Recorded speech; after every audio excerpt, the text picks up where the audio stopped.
ഈശ്വംശിഹായ്ക്ക് സ്തുതിയായിരിക്കട്ടെ. Lumen Cristo 101 ദിവസം കൊണ്ട് ബൈബിൾ പുതിയ നിയമം വായിച്ചു തീർക്കുന്ന വചന പദ്ധതിയിലേക്ക് ഏവർക്കും സ്വാഗതം. ഇന്ന് ദിവസം 39. വിശുദ്ധ ലൂക്കാ എഴുതിയ വിശുദ്ധ സുവിശേഷം അധ്യായങ്ങൾ 23ഉം 24ഉമാണ് നാം ഇന്ന് വായിച്ചു തീർക്കുന്നത്.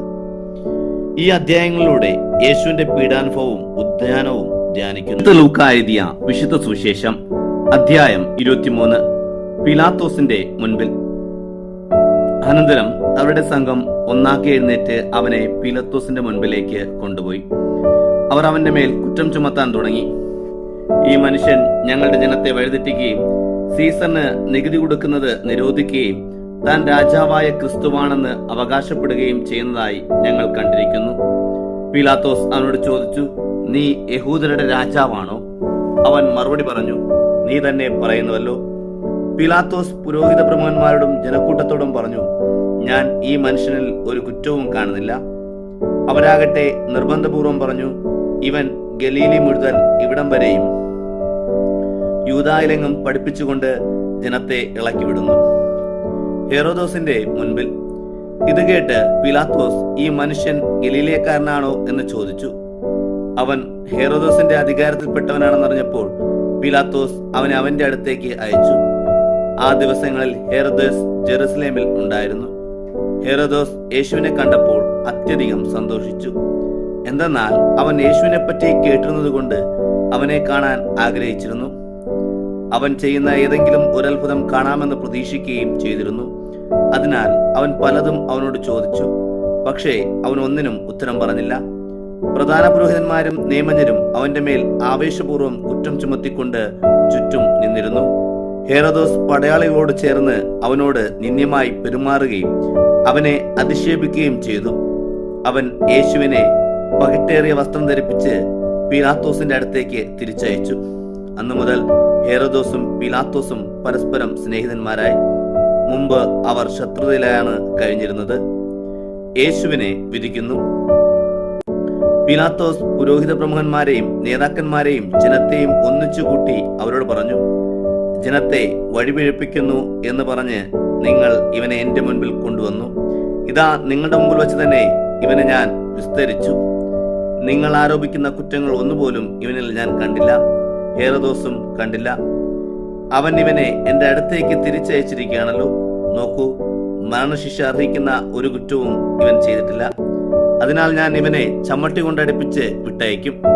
അപ്പോൾ അവർ ഏകസ്വരത്തിൽ ആക്രോശിച്ചു, ഇവനെ കൊണ്ടുപോവുക, ബറാബാസിനെ ഞങ്ങൾക്ക് വിട്ടുതരിക. പട്ടണത്തിൽ നടന്ന കലാപത്തിനും കൊലപാതകത്തിനും കാരാഗ്രഹത്തിൽ അടയ്ക്കപ്പെട്ടവനാണ് ബറാബാസ്. യേശുവിനെ വിട്ടയക്കണമെന്ന് ആഗ്രഹിച്ചുകൊണ്ട് പീലാത്തോസ് ഒരിക്കൽ കൂടി അവരോട് സംസാരിച്ചു.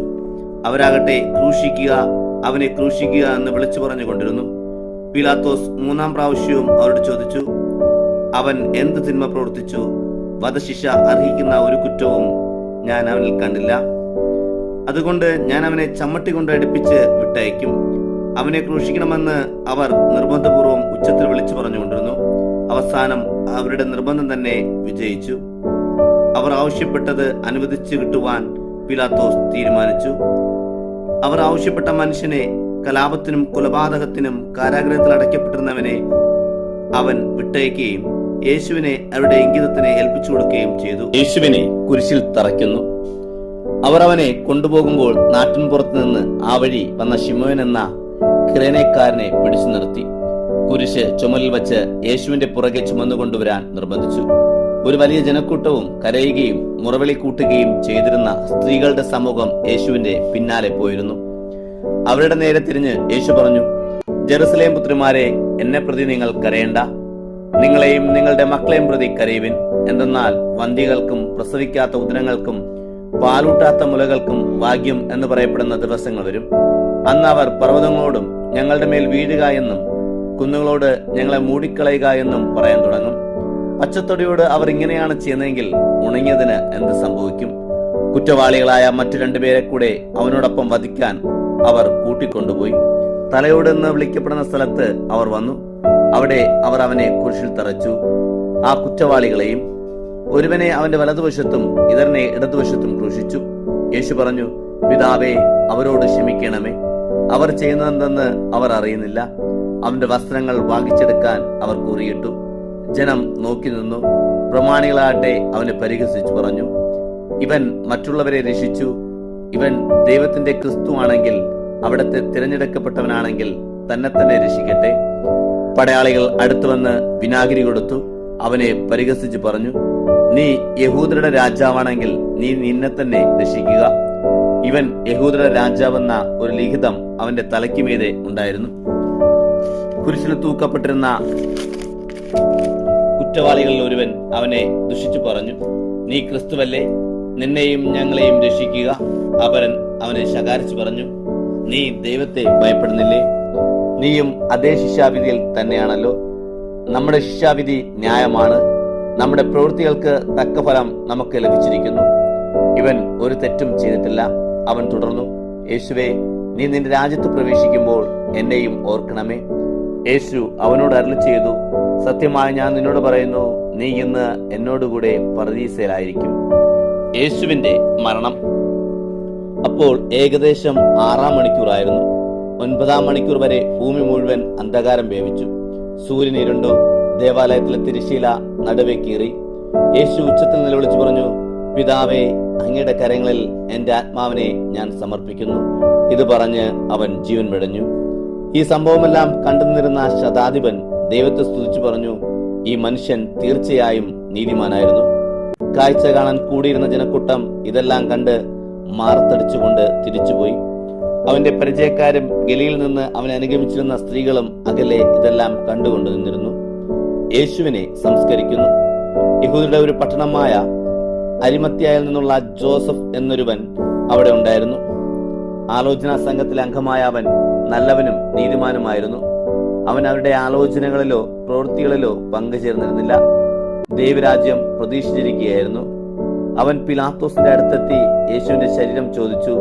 അവൻ അത് താഴെയിറക്കി ഒരു തുണിയിൽ പൊതിഞ്ഞ് പാറയിൽ വെട്ടിയുണ്ടാക്കിയതും ആരെയും അന്നുവരെ സംസ്കരിച്ചിട്ടില്ലാത്തതുമായ ഒരു കല്ലറയിൽ വച്ചു. അന്ന് ഒരുക്കത്തിന്റെ ദിവസമായിരുന്നു. സാബത്തിന്റെ ആരംഭവുമായിരുന്നു. ഗലിയിൽ നിന്ന് യേശുവിനോടൊപ്പം വന്നിരുന്ന സ്ത്രീകൾ അവനോടൊപ്പം പോയി കല്ലറ കണ്ടു. അവന്റെ ശരീരം എങ്ങനെ സംസ്കരിച്ചു എന്ന് കണ്ടു. അവർ തിരിച്ചു ചെന്ന് സുഗന്ധദ്രവ്യങ്ങളും ലേപന വസ്തുക്കളും തയ്യാറാക്കി സാബത്തിൽ അവർ നിയമാനുസൃതം വിശ്രമിച്ചു. വിശുദ്ധ ലൂക്കാ എഴുതിയ വിശുദ്ധ സുവിശേഷം അധ്യായം 24. യേശുവിന്റെ പുനരുദ്ധാനം. അവർ തയ്യാറാക്കി വച്ചിരുന്ന സുഗന്ധദ്രവ്യങ്ങളുമായി ആഴ്ചയുടെ ആദ്യ ദിവസം അതിരാവിലെ കല്ലറയുടെ അടുത്തേക്ക് പോയി. കല്ലറയിൽ നിന്ന് കല്ല് ഉരുട്ടുമാറ്റിയിരിക്കുന്നതായി അവർ കണ്ടു. അവർ അകത്ത് കടന്നു നോക്കിയപ്പോൾ കർത്താവായ യേശുവിന്റെ ശരീരം കണ്ടില്ല. ഇതിനെക്കുറിച്ച് അമ്പരം നിൽക്കവേ രണ്ടുപേർ തിളങ്ങുന്ന വസ്ത്രങ്ങൾ ധരിച്ച് അവർക്ക് പ്രത്യക്ഷപ്പെട്ടു. അവർ ഭയപ്പെട്ടു, മുഖം കുനിച്ചു. അപ്പോൾ അവർ അവനോട് പറഞ്ഞു, ജീവിച്ചിരിക്കുന്നവനെ നിങ്ങൾ മരിച്ചവരുടെ ഇടയിൽ അന്വേഷിക്കുന്നത് എന്തിന്? അവൻ ഇവിടെയില്ല, ഉയർപ്പിക്കപ്പെട്ടു. മനുഷ്യപുത്രൻ പാപികളുടെ കയ്യിൽ ഏൽപ്പിക്കപ്പെടുകയും ക്രൂശിക്കപ്പെടുകയും 3-ാം ദിവസം ഉയർത്തെഴുന്നേൽക്കുകയും ചെയ്യേണ്ടിയിരിക്കുന്നു എന്ന് താൻ ഗലീലയിൽ ആയിരുന്നപ്പോൾ തന്നെ അവൻ നിങ്ങളോട് പറഞ്ഞത് ഓർമ്മിക്കുവിൻ. അപ്പോൾ അവർ അവന്റെ വാക്കുകൾ ഓർമ്മിച്ചു. കല്ലറയിൽ നിന്ന് തിരിച്ചു വന്ന് അവർ ഇതെല്ലാം 11 പേരെയും മറ്റെല്ലാവരെയും അറിയിച്ചു. മഗ്ദലന മറിയവും യോവാനായും യാക്കോബിന്റെ അമ്മയായ മറിയവും അവരുടെ കൂടെ ഉണ്ടായിരുന്നു. മറ്റു സ്ത്രീകളുമാണ് ഇക്കാര്യങ്ങൾ അപ്പോസ്തലന്മാരോട് പറഞ്ഞത്. അവർക്കാകട്ടെ ഈ വാക്കുകൾ കെട്ടുകഥ പോലെ തോന്നിയുള്ളൂ. അവർ അവരെ വിശ്വസിച്ചില്ല. എന്നാൽ പത്രോസ് എഴുന്നേറ്റ് കല്ലറയിലേക്ക് ഓടി കുനിഞ്ഞ് അകത്തേക്ക് നോക്കിയപ്പോൾ അവനെ പൊതിഞ്ഞിരുന്ന തുണികൾ തനിയെ കിടക്കുന്നത് കണ്ടു. സംഭവിച്ചതിനെ പറ്റി വിസ്മയിച്ചുകൊണ്ട് അവൻ തിരിച്ചുപോയി. എമ്മാവൂസിലേക്ക് പോയ ശിഷ്യന്മാർ. ആ ദിവസം തന്നെ അവർ 2 പേർ ജെറുസലേമിൽ നിന്ന് ഏകദേശം 60 സ്താദിയോൻ അകലെയുള്ള എമ്മാവൂസ് ഗ്രാമത്തിലേക്ക് പോവുകയായിരുന്നു.